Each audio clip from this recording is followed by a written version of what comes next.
ஜெபம் செய்வோம்.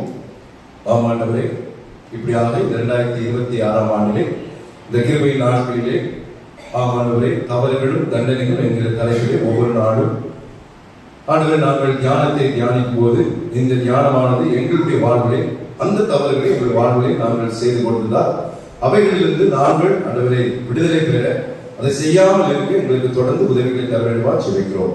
இன்றைக்கு கூட இந்த வார்த்தை மூலமாக எங்களோடு பேசும், என்னோடு பேசும். இயேசு மூலம் கேட்கிறோம் அன்புள்ள பிதாவே, ஆமென். அல்லேலூயா. கர்த்தருக்கு மகிமை உண்டாவதாக. நேற்றைய தினத்திலே தவறுகளும் தண்டனைகளும் என்ற தலைப்பிலே முதல் மனிதனாகிய ஆதாம் ஏவாளுடைய தவறு என்ன என்பதையும் அதன் பிறகு அவர்கள் பெற்ற தண்டனையை குறித்து நான் நேற்றைய தினத்தில் உங்களோடு பகிர்ந்து கொண்டேன்.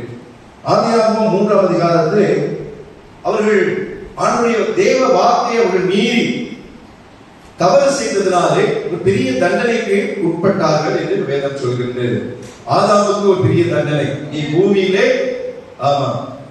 வேர்வை சிந்தி உன்னுடைய பிரயாசத்தினாலே தான் நீ சாப்பிட முடியும் என்று ஒரு தண்டனையை கொடுத்தார். ஏவாளுக்கு நீ பிள்ளை பெறும்போது அப்படி ஒரு வேதனையை உனக்கு நான் பெருக பண்ணுவேன் என்று சொல்லி ஒரு தண்டனை கொடுத்தார். இருவருக்கும் சேர்த்து ஒரு தண்டனை கொடுத்தார். கடைசியாக 24ஆம் வசனத்துல வாசிங்க, 3:24. அவர் மனுஷனை துரத்தி விட்டு, அவ்வளவுதான், ஏதேன் தோட்டத்திலிருந்து அவன் என்ன பண்ணிட்டார்? துரத்திட்டார். இவ்வளவு பாருங்கல்ல, துரத்திற்கு ஆண்டவர் படைத்தார், எல்லாரையும் படைத்து நல்லது என்று கண்டார். ஆனா ஒரு நிலையில மனிதனை உண்டாக்குவதற்காக அவர் மனஸ்தாபப்பட்டார் என்று வேதம் சொல்கிறது. மற்ற மிருக ஜீவன்கள் மற்ற எதை குறித்து அவர் யோசிக்கவே இல்லை, ஒரு பிரச்சனையும் இல்லை. ஆனா மனிதனை உருவாக்குவதற்காக அவர் மனஸ்தாபப்படுகிறார். ஏனென்றால் தேவனுடைய வார்த்தையை மீறி நடந்ததினாலே அவர்களுக்கு தண்டனையை கொடுத்து அவர்களை அனுப்பி வைக்கிறார். இதற்கு பிறகு நீங்கள் பழியை பெறுவீர்கள் என்று சொல்லி ஆண்டவர் அவர்களுக்கு ஆசீர்வாதமாக அவளை அனுப்பி வைத்து விட்டார். இதன் பிறகு ஆதாமுக்கும் ஏவாளுக்கும் 2 பிள்ளைகள் பிறக்கிறார்கள். அதுதான் இன்னைக்கு காயீனுடைய தவறுகளும் அவன் பெற்ற தண்டனைகளும். இதைதான் இன்றைக்கு நாம் பார்க்க போகிறோம். 4ஆம் அதிகாரத்திலே வாசிக்க கேட்ட பகுதியை நீங்க திருப்பி கொண்டால் அதிலே மூத்த மகன் காயின், ஆபேல் என்கிறவன் இளையவன், 2 பிள்ளை. காயினுடைய வேலை என்னது சொல்லுங்க? நிலத்தை பயிரிடுகிறவன். ஆனா ஆபேலுடைய வேலை ஆடுகளை மேய்க்கிறவன். ஒருத்தன் மேய்ப்பனாக இருக்கிறார், ஒருத்தன் பயிரிடுகிறவனாக இருக்கிறார். அது ஒரு வித்தியாசம் கிடையாது. 2 பேருக்கு ஒரே தொழில 2 பேர் வச்சா நிறைய பிரச்சனை வரும். அதனால அவர்களை அப்படியாக வைத்திருக்கிறார். ஆனா என்ன பிரச்சனை அங்க வருதுன்னா, என்ன தவறு அங்க வருகிறதுனா, 2 பேருமே காணிக்கையை கொண்டு வந்து கொடுக்கிறார்கள். நீங்க 3ஆம் வசனத்துல பார்க்கும்போது, சில நாள் சென்ற பின்பு காயின் நிலத்தின் கனிகளை கர்த்தருக்கு காணிக்கையாக கொண்டு வருகின்றான் என்று வேதத்தில் வாசிக்கிறோம். சிலவற்றை, அந்த வார்த்தையை கொஞ்சம் அண்டர்லைன் பண்ணிக்க. கர்த்தருக்கு நம்ம கொடுக்கும் போது எதையுமே எப்படி கொடுக்கணும்? பெஸ்டா கொடுக்கணும், ஒஸ்டா கொடுக்க கூடாது. நமக்கு எது வேணாமோ, எது தேவையில்லையோ, எது நமக்கு பிரயோஜனம் இல்லையோ அதுதான் என்ன பண்ணுவோம்? ஆண்டவருக்கு கொடுப்போம். இங்க காயின் அப்படிதான் கொடுக்கிறார், சிலவற்றை என்று கொடுத்தார். ஆனா ஆபேலுடைய காணிக்கையை அங்க வேதம் சொல்கிறது. 4ஆம் வசனத்தை வாசிக்கல. ஆபேலும் தன் மந்தையின் தலையீட்டுகளிலும் அவைகளில் கொழுமையானவர்களிலும் சிலவற்றை கொண்டு வந்தான். சிலவற்றை கொண்டு வந்தது பிரச்சனை இல்லை, ஆனா எப்படி கொண்டு வருகிறார் பாருங்க. மந்தையினுடைய தலையீட்டு, ஏன்னா ரொம்ப விசேஷித்தமானது, அதை கொண்டு வந்து கொடுக்கிறான். அது மட்டுமல்ல, கொழுமையானவர்களை, கொழுப்புதான் யாருக்கு உரியது? கர்த்தருக்குரியது. வேற அப்படிதான் சொல்கிறது. அப்ப அதை கொண்டு வந்து கர்த்தருக்கு என்ன கொடுக்கணுமா அதை கொடுக்கின்றான். 2 பேருமே காணிக்கை கொடுக்கின்றார். ஆனா பிரச்சனை அங்க என்னன்னா, கர்த்தர் காயினுடைய காணிக்கையை ஏற்றுக்கொள்ளணும், ஆபேலுடைய காணிக்கையை ஏற்றுக்கொள்கிறார். அது எப்படி என்பது அங்க சொல்லப்படவில்லை. ஒருவேளை இந்த காணிக்கை அப்படியே பஸ்மமாக்கி எடுத்துக்கொண்டாரா, இல்ல மறைந்து போச்சா அப்படின்னு தெரியாது. ஆனா அந்த வார்த்தைகள் அங்க சொல்லப்படுகிறது, காயினுடைய காணிக்கையை அவர் அங்கீகரிக்கவில்லை என்று வேதம் சொல்கிறது. பிரச்சனை ஆபேலுக்கும் காயினுக்கா, காயினுக்கும் கடவுளுக்கும்? ஆபேல் என்ன பண்ணா? ஆபேலுக்கு கர்த்தருக்கு சம்பந்தமே இல்லை. ஆபேல் அவனுடைய காணிக்கை கொண்டு வந்து படைக்கிறான். அப்போ அங்க என்ன நடக்குது? அவன் யார் மேல கோவப்படணும்? கர்த்தர் மேலதான் கோவப்படணும், ஆண்டவர் மேலதான் கோவப்படணும். நியாயமா? என்ன ஆண்டவரே இது நியாயமா? தம்பியுடைய காணிக்கை மட்டும் நீங்க ஏற்றுக்கொண்டீங்களே, என்னுடைய காணிக்கை ஏற்றுக்கொண்டுமே அப்படிதான் நினைக்கிறோம். ஆனா அவனுடைய எரிச்சல் அங்க முதல் தவறு அங்கதான் வருகிறது.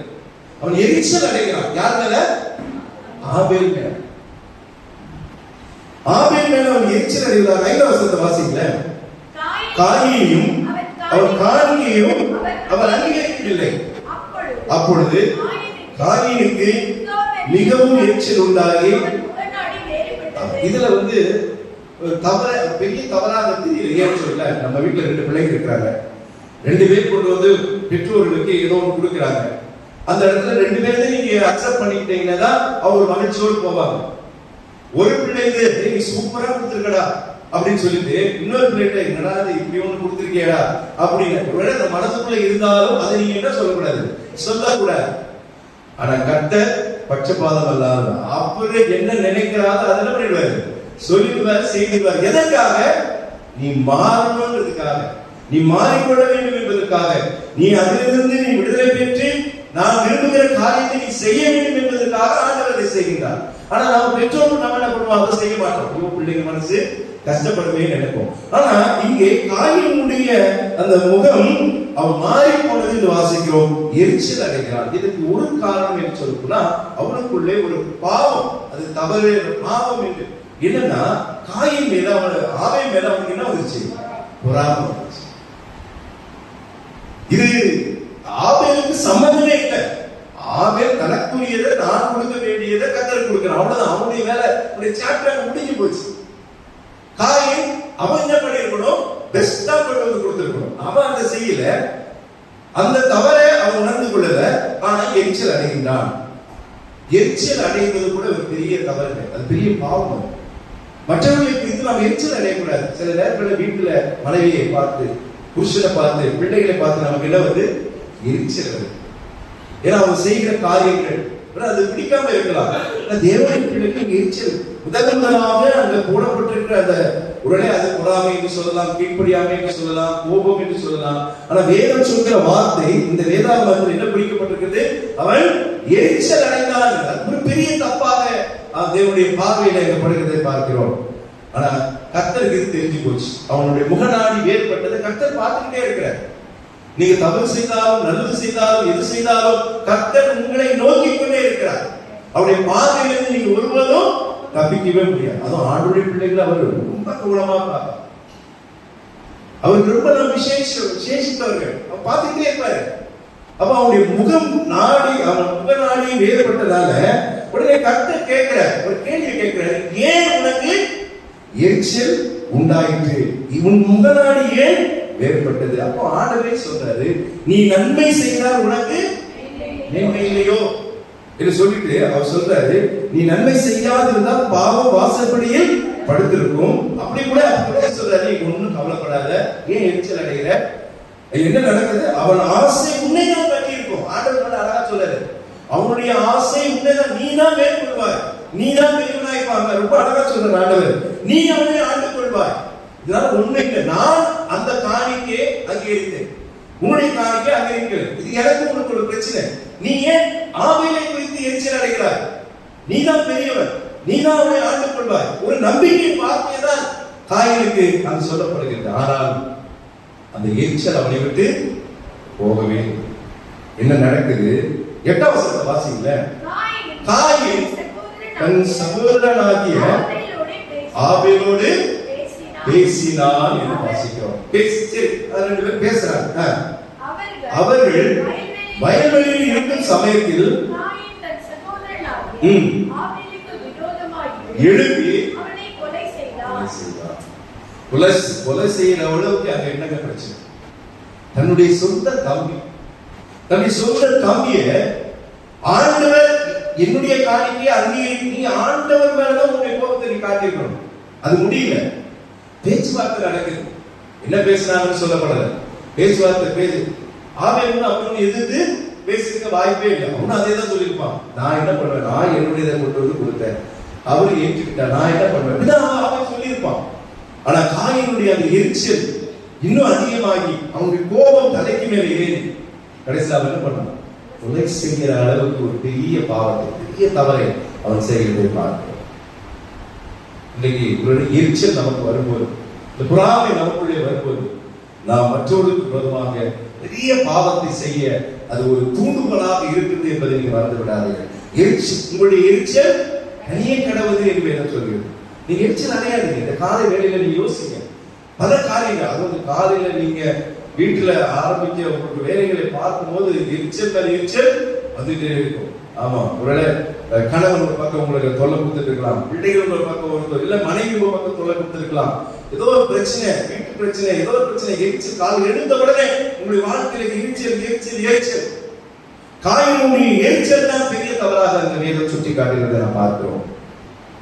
அவனை கொலை செய்கிற அளவுக்கு என்னங்க பிரச்சனை? நம்பிங்க, சொந்த ரத்தம். முதல் கொலை அங்கே நடக்குது. பெரிய தவறை கொலை செய்கின்றான்.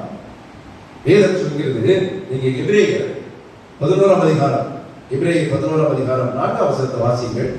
எபிரேயர் 11ஆம் அதிகாரம் 4ஆம் வசனம்.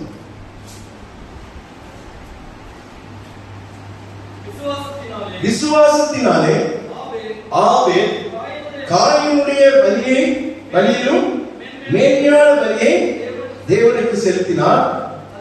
அதனாலே அவன் நீதிமான் என்று சாட்சி பெற்றான். அவனுடைய காணிக்கையை குறித்து தேவனே சாட்சி கொடுத்தார். அவன் மரித்தும் பேசுகிறான். ஹல்லேலூயா. ஆபேலை குறித்து வேதம் சொல்கிறது, அவன் விசுவாசத்தினால் தேவன் மேல் விசுவாசம் வைத்து அந்த காணிக்கையை படைத்தான். நீங்க எப்படிலாம் கொடுத்தான் அப்படின்னா, இவையெல்லாம் காயின் என்ன பண்ணல, கொடுக்கல. விசுவாசத்தோடு அவன் கொடுக்கல. ஆபேல் எப்படி கொடுக்கிறான்? விசுவாசத்தோடு அவன் கொடுக்கிறத பார்க்கிறோம். இரண்டாவது, காயினுடைய பலியிலும் மேன்மையான பலியை. நான் சொல்ற வேதம் சொல்கிறது மேன்மையானதை கொடுத்தான். காயின் சிலவற்றை ஏதோ ஒண்ணு கொடுக்கணுமே அப்படின்னு கொடுக்கணும். இன்னைக்கு நம்முடைய காணிக்கைகளை கொடுத்து நாம் யோசிக்கணும். ஆண்டவருக்கு பிரியமானதை நாம் கொடுக்கிறோமா? ஆண்டவருக்கு சரியானதை கொடுக்கிறோமா? ஆண்டவருக்கு கொடுக்க வேண்டியதை நாம் கொடுக்கிறோமா? இல்லை என்றால் கர்த்தர் நம்மை பார்த்து கேள்வி கேட்பார். அவன் காயினை பார்த்து அப்படிதான் கேட்டார், நீ நன்மை செய்யாமல் இருப்பது உனக்கு மேன்மையோ என்று ஆண்டவர் கேட்கிறார்.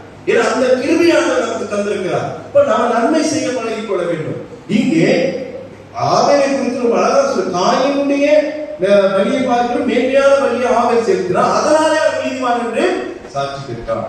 இறந்து போனாலும் கூட இன்னைக்கு அவரை குறித்து வேதம் என்ன சொல்கிறது? நீதிமான். யாரு? இறந்து போன ஆபேலை குறித்து வேதம் சொல்கிறது. ஆனா வாழ வேண்டும் என்று நினைத்த காயினை குறித்து வேதம் என்ன சொல்கிறது? ஒன்று சொல்ல மரித்தும். இன்னும் ஒரு சிலரை மறுத்து போனப்ப நம்ம பேசுவோம், தெரியுங்களா? ஏன்னா அவருடைய வாழ்க்கை நமக்கு ஒரு பெரிய ஒரு எடுத்துக்காட்டாய், ஒரு ஊன்றுகோலாய் இருக்கும். ஐயோ, இப்படிலாம் வாழ்ந்தாங்க, அவரோட மாதிரி நம்ம வாழ கற்றுக்கொள்ளுங்க, இதான் ஒரு மனிதனாக வாழ்ந்தான் என்று சொல்லி நம்ம என்ன பண்ணுவோம்? அவருடைய மேன்மைகளை நாம் எண்ணி பார்ப்போம். ஆபேலை குறித்து இன்றைக்கும் நான் பேசுகிறோம் என்றால், அவன் தேவனுடைய காரியங்களை சரியாக செய்தான். ஆனால் காயினுடைய தவறு ஆபேல் மேலே எரிச்சல் அடைந்து அவனை கொலை செய்கிறான் என்று வாசிக்கிறோம். அதுல ஆரம்பிக்குது. அதுல இருந்து நீங்க பாத்தீங்கன்னா வேதாந்தின் இறுதி வரைக்கும் கொலை கொலை கொலை கொலை சகோதரர்களுக்குள்ளே, ஒருவருக்கொருவர், தேசத்துக்குள்ளே, பிரச்சனைகளுக்குள்ளே, பிரச்சனைக்கு கொலைகள் தாராளமாய் நடக்க ஆரம்பிக்கிறதை பார்க்கிறோம். அது எப்படி கொடுக்கிறோம் என்பதையும் நான் பார்க்க வேண்டும். சரியானதை நாம் கொடுக்கும் போதுதான் கர்த்தர் நிச்சயமாக அதை அங்கீகரிப்பார். இல்லை என்றால் நாங்கள் பாஸ்டர் பாருங்க சொல்ல, நீங்க கொடுக்கிற காணிக்கை நான் ஏற்றுக்கொள்வேன், எனக்கு தேவை, ஊழியத்துக்கு தேவை, ஆனா கர்த்தர் அங்கீகரிப்பாரா? அவர் கேள்வி வரும், அது தெரியாது. அப்ப நீங்க கொடுக்கறத நீங்க யோசிச்சு பார்க்கணும். காயின மாதிரி கொடுக்க கூடாது, ஆபேல் மாதிரி கொடுக்கணும். கொடுப்பதிலே நீங்கள் சரியாக நேர்மையாக நீங்கள் கொடுக்கும் போதுதான் கர்த்தருடைய காணிக்கைகளை அங்கீகரிப்பார். இங்க என்ன நடந்தது? சரி, தவறு செய்தார், அவனுக்குள்ளே ஒரு பயம் வந்துருச்சு. இதே நீங்க ஆதியாகமம் 4ஆம் அதிகாரம் தண்டனை, அவனுக்கு கொடுக்கப்பட்டிருக்க தண்டனையை பார்க்கும்போது 11ஆம் வசனத்தை வாசிங்க. ஆதியாகமம் 4:11. சகோதரனுடைய ரத்தத்தை கையிலே வாங்கிக் கொள்ள தன் வாயை திறந்த இந்த பூமியில் நீ சபிக்கப்பட்டிருப்பாய். ஆதாம் ஏவாளுடைய மூத்த மகன், முதல் தலைமகன். கர்த்தர் இந்த வார்த்தையை சொல்ல விருப்பப்பட்டிருப்பார் நினைக்கிறீங்களா? எவ்வளவு கஷ்டத்தோடு சொல்லியிருப்பார்ல, நீ சபிக்கப்பட்டிருப்பாய். இந்த வார்த்தை நம்ம பிள்ளைகளுக்கு அதை சொல்லுவோமா? சொல்ல மாட்டோம். அந்த பிள்ளைகள் தப்பு செஞ்சாலும் என்ன செஞ்சாலும் நம்ம என்ன பண்ணுவோம்? அந்த பிள்ளைகளை ஆசீர்வதிக்க தான் விரும்புவோம். நான் அடிக்கடி சொல்லுவா, நம்முடைய வாயில இருந்து பிள்ளைகள் மேல சாப வார்த்தைகள் வரவே கூடாது. வேதமும் அப்படிதான் சொல்லிருக்கு. ஆசீர்வாதமான வார்த்தைகளை தான் நீங்க சொல்லணும். ஏன்னா அது வலிக்கும். பிள்ளைகள் அப்படி என்னதான் தவறு செய்யணும். ஆனா இங்கே காயின் செய்த தவறை அவரால் தண்டிக்க முடியல. ஒருவேளை அந்த பேச்சுவார்த்தையில அவன் மனமாறி ஆவேலை அவன் அழைத்துக் கொண்டு சேர்ப்பா, உங்க தப்பு இல்ல, வா போலான்னு சொல்லி ஏன்னா பேச்சுவார்த்தை நடக்குது. ஆனா அதை அவன் அக்செப்ட் பண்ணிக்கொள்ளல, ஏற்றுக்கொள்ளல. எனக்கு எரிச்சல் அவனை விட்டு போகவே இல்லை. நடந்தது கொலை செய்ததுனால ஆண்டவர் கேட்கிற காயினை நோக்கி, எங்கப்பா ஆவே எங்க கேள்வி கேட்கிற. ஆண்டவருக்கு தெரியாதா? அவன் சொல்றான், நான் இன்னும் ஆவேலுக்கு நான் காவலாளியா? அவன் எங்க போறான்னு எனக்கு ஏற்றது கேட்டா எனக்கு என்ன தெரியும்? எப்படி பேசுறான் அந்த தாய்? செய்த தவறை ஆண்டவர் சுட்டி காக்க நினைக்கும் போது அதை அவன் மாற்றி பேசுகிறாங்க. நான் என்ன அவனுடைய காவலாளியா? நான் வாட்ச்மேன். அவன் எங்க வரான்னு பாக்குறதுக்கு அப்படி சொல்றாங்க. அப்ப அவர் சொல்றாரு, அவனுடைய ரத்தம் பூமியிலிருந்து என்னை நோக்கி கூப்பிடுகிறது என்று சொல்றாரு. அப்ப கூட தன்னுடைய தவறை அவன் என்ன பண்ணல, உணர்ந்து கொள்ள. ஒரு சிலர் இருக்கிறார், என்னதான் அந்த தப்பு தவறு என்று உணர்ந்தாலும் கூட யூதாசுக்கு வாய்ப்புகள் நிறைய கொடுத்தார் ஆண்டவர். ஞாபகம் இருக்குல்ல? இல்ல, கர்த்தருடைய பந்தியில் இருக்கும்போது என்னை ஒருவன் காட்டி கொடுப்பான் என்று சொல்லி ஒரு முறை அல்ல, இருமுறை அல்ல, 3 முறை வாய்ப்புகளை கொடுத்தார். கடைசியில எல்லா சீஷர்கள் முன்னிலையும் நீதான் என்று உடைத்து விட்டார். அப்ப கூட அவன் என்ன பண்ணல, அது தேவ திட்டங்க, அதை மாற்ற முடியாது. ஏனென்றால் ஒருவன் இயேசுவை காட்டி கொடுக்க வேண்டும் என்பது ஆதியிலே எழுதப்பட்ட வார்த்தை.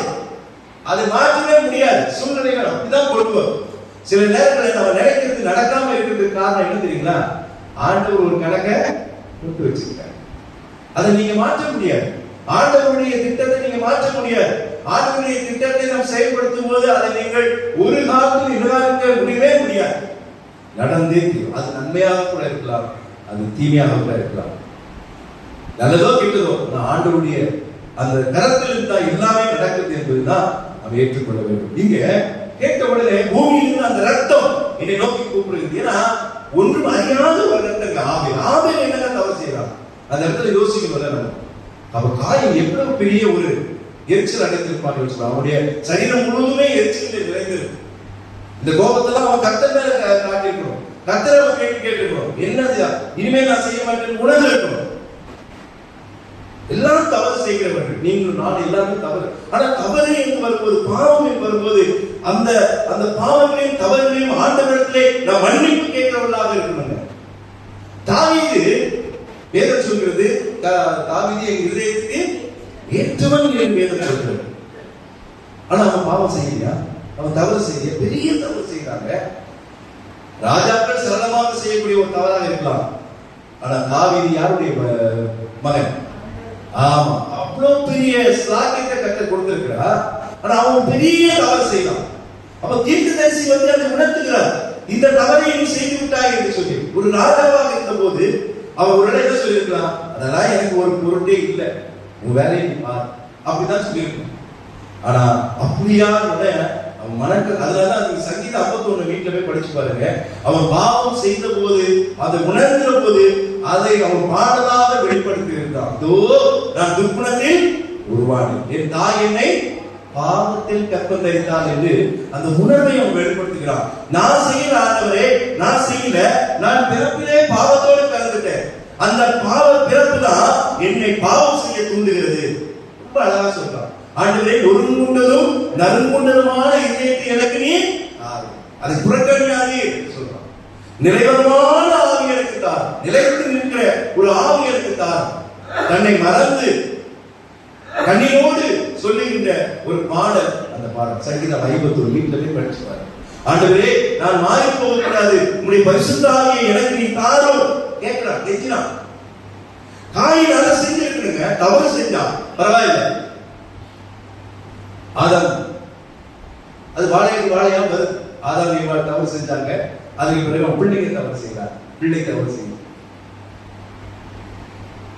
தவறு செய்வீங்க, ஆனா உணர்வீங்க. ஏன்னா ஆண்டவருடைய பிள்ளைகளுக்கு அது தப்புன்னு ஆண்டவர் உணர்த்துறாங்க. மற்றவர்கள் எப்படியோ தெரியாது. நான் ஆண்டவர் பிள்ளைகள் தேவனுக்கு விரோதமாக ஏதாவது ஒரு காரியத்தை நீங்க செயல்பட்டால் கண்டிப்பாக நீங்க கர்த்தருடைய பிள்ளைகளாக இருந்தால் ஆண்டவர் இது தவறு, இது தப்பு, இது பாவம் என்று ஆண்டவர் உணர்த்துவார்.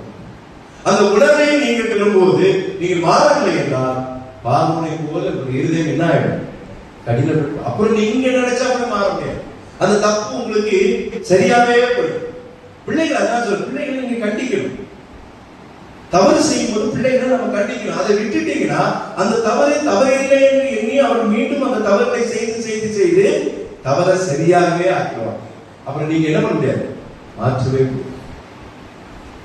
இங்கே காயினுடைய பெரிய தவறு, அவன் கொலை செய்தார்.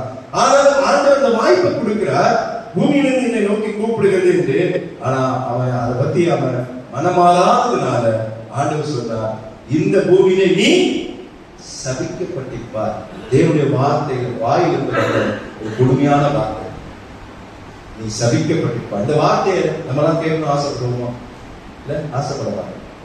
அது மட்டும் இல்ல, தண்டனையை இன்னும் அதிகப்படுத்துற என்ன படுத்துறாரு? 12 வசனத்தை வாசிங்க. நீ நிலத்தை பயிரிடும் போது அது தன் பலனை நீ உனக்கு இனி நீ என்ன ட்ரை பண்ணாலும், நீ என்ன பயிர் போட்டாலும் என்ன கிடைக்காது, விளைச்சல் கிடைக்காது. பயிர் காஞ்சி போகும். அப்ப அவன் எப்படி சாப்பிடுவான், எப்படி வாழ்வான்? எவ்வளவு கொடுமையான தண்டனை பாருங்க. இதெல்லாம் நம்ம படிக்கும் போது நம்ம யோசித்து இருக்கிறோமா? ஒரு கொலை செஞ்சான், அவ்வளவுதான், அப்படிதான் நினைக்கிறோம். சாபத்தின் மேல் சாபம் அவன் பெற்றுக்கொள்கிறதை பார்க்கிறோம். அது மட்டும் இல்லைங்க, அதை விட இன்னும் கொடுமையான ஒரு காரியத்தை சொல்கிறார். என்ன சொல்கிறார்? நீ பூமியில் நிலையற்று அலைகிறவனா இருப்பாய் என்றார். வைத்தியக்காரமாய் சுத்துவாயிட்ட. நிலையற்று அலைகிறவனா என்னது? வைத்தியக்காரமாய் நீ சுத்துவாய் என்று. அப்பதான் உணர்வான், இந்த தண்டனை நமக்கு கொடுமையான தண்டனையா இருக்குது அப்படின்னு. அவன் என்ன சொல்றான்? இந்த தண்டனை என்னாலே சகிக்க முடியாது. இவ்வளவு தண்டனை எனக்கு, நான் என்ன பெரிய பாவம் செஞ்சேன்? என் தம்பியை கொலை செஞ்சேன், அது ஒரு பெரிய பாவமா? அது ஒரு பெரிய தவறா? சரி, தண்டனை கொடுத்தீங்க, கொஞ்சம் பார்த்து கொடுக்க கூடாதா? என்னால சகிக்க முடியாத ஒரு தண்டனையை கொடுத்துட்டீங்களே. ஏன்னா இனிமேல் நீங்க என்ன துரத்தி விட்டீங்கன்னா என்னை எல்லாரும் என்ன பண்ணுவாங்க?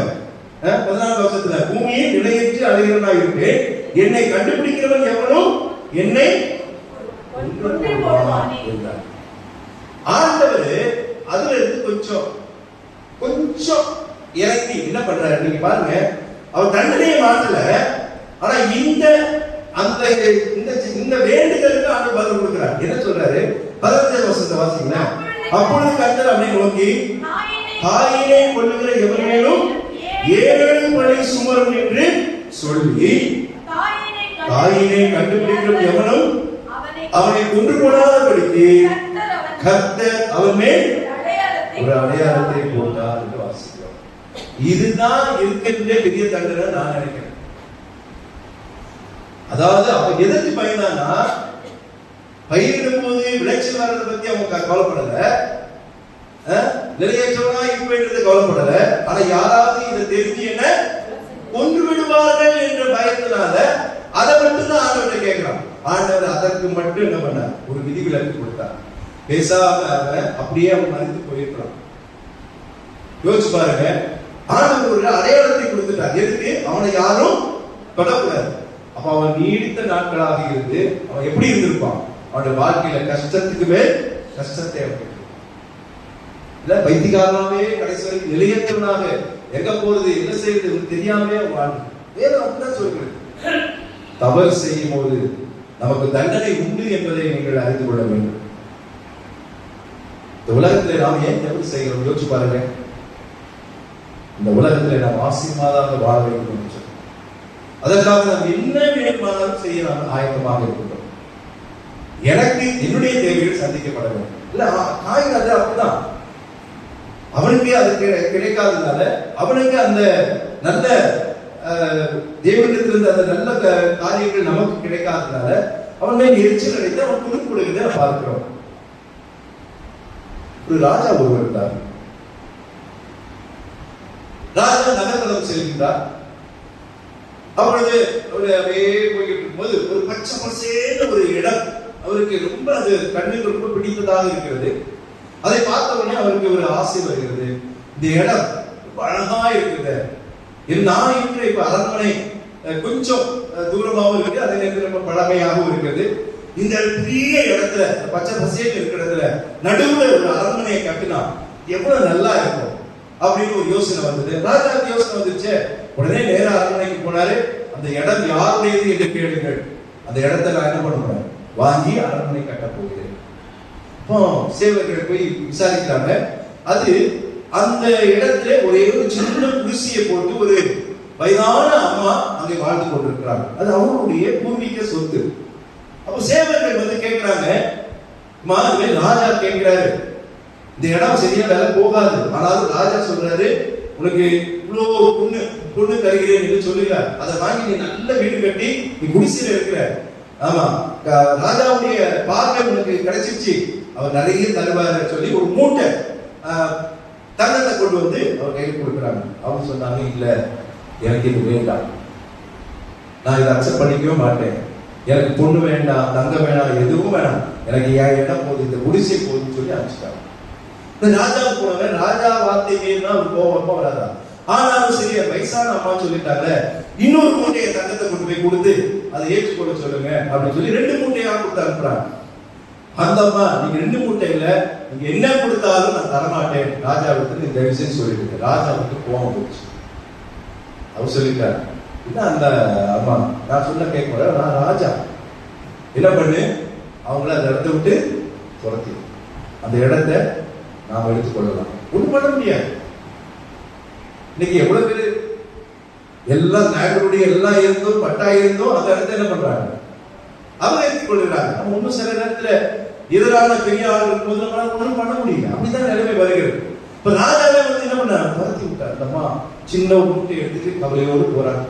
அந்த இடத்துல ராஜா பெரிய அரண்மனை கட்டுகிறார். ரொம்ப அழகான அரண்மனை, ரொம்ப அழகா கட்டிட்டார். கட்டி சுத்தி பச்சை பசேல் எல்லாரும் அந்த அரண்மனையை ரொம்ப ரசிக்க ஆரம்பிச்சாங்க. நாட்கள் கடந்தது. ஒரு நாள் இந்த அம்மா ரொம்ப சோகத்தோடு அந்த தாண்டி காட்டு பகுதியில் உட்கார்ந்து கொண்டிருக்கும் போது அந்த இடத்துல ஒரு ஞானி வந்து கொண்டிருந்தார். அப்போ இந்த அம்மாவை பார்த்த உடனே கேட்கிறாரு, ஏமா நீங்க ரொம்ப சோகமா இருக்கிறீங்க, இன்னும் சரியா சாப்பிடலையா அப்படின்னு நடந்ததை இந்த அம்மா சொல்றாரு. ராஜாவா அப்படி செய்தா, அவர் அப்படி செய்ய மாட்டார், நல்லவராச்சு அப்படின்னு. இல்ல, ராஜா தான் எனக்கு செய்தார். சரி, கவலைப்படாதீங்கம்மா, ஒரு 2-3 நாள் பொறுத்துருங்க, உங்களுக்கு நல்ல ஒரு பதில் வரும். உடனே இந்த ஞானி ராஜாவை பார்க்க போகிறார். இந்த ஞானியை ராஜா ரொம்ப நேசிப்பார். ஞானி என்ன சொன்னாலும் ராஜா கேட்பார், என்ன சொன்னாலும் கேட்பார், அந்த மாதிரி ஒரு மனிதர். ஆனா போகும்போது ஒரு கழுதையில ஒரு கோழி சாக்கு பையையும் எடுத்துக்கொண்டு போகிறார். பெரிய சாக்கு பையை எடுத்துக்கொண்டு போகிறார். போகும்போது ராஜாவை பார்க்கிறார். அப்போ என்ன ராஜா கேட்குறீங்க, நீங்க இன்னைக்கு கழுதையில வந்துட்டீங்க, இன்னும் நடந்தான வருவீங்க, இல்ல உங்களுக்கு கொஞ்சம் வேலை இருக்கு, கொஞ்சம் வெளியே வர முடியுமா? அரண்மனை வாசலிருந்து வெளியே வந்தார்கள். யாரும் இல்ல, அமைதியாக இருக்குது. அப்போ அவர் சொல்றாரு, எனக்கு வரும்போது ஒரு கோடாரி, அது கோடாரி கொஞ்சம் எடுத்துட்டு வாங்க அப்படின்னு சொல்றாரு. மம்மட்டியா மண்வெட்டி எடுத்துட்டு வாங்க அப்படின்னு சொல்லிட்டாங்க. ராஜா எடுத்துட்டு வர்றாரு. ராஜா யாரையோ கூப்பிட்டு கொடுப்பாங்க, ஞானி சொல்லிட்டாருன்னா கேட்குவார், அவ்வளவுதான் அவருக்கு. அதனால எடுத்துட்டு வாங்க. ராஜா ஒண்ணு இல்ல, அரண்மனை பாதி வாசலுக்கு நேர வந்து இந்த மண்ணை வெட்டி இந்த கோழியில முழுவதுமா நிரப்புங்கன்னு சொன்னாங்க. வேலையே செஞ்சு ராஜாவே வேலை செய்வாங்களா? ஞானி சொல்லிட்டாரு, அவர் வார்த்தையில என்னைக்கு தட்டினது இல்லை, அது ரொம்ப மதிக்கிறார். அதனால என்ன பண்றாரு, வெட்டி வெட்டி வெட்டி ஒரு மூட்டை ஃபுல்லா ஆக்கிட்டார். பெரிய மூட்டை, வெயிட்டான மூட்டை. அப்போ ஞானி சொல்றாரு, இதை தூக்கி நீங்க கழுத மேல வைங்க. இவர் தூக்குறாரு இவரால சும்மா நல்ல வேலை செஞ்சவங்களாலே அந்த மூட்டையை தூக்க முடியாது. இவரு வேலையே செய்யாம சொகுசா இருந்தவர், இவருக்கு அந்த பாதி இருந்தா கூட அவரால் தூக்க முடியாது. இவர் எப்படி தூக்க முடியும்?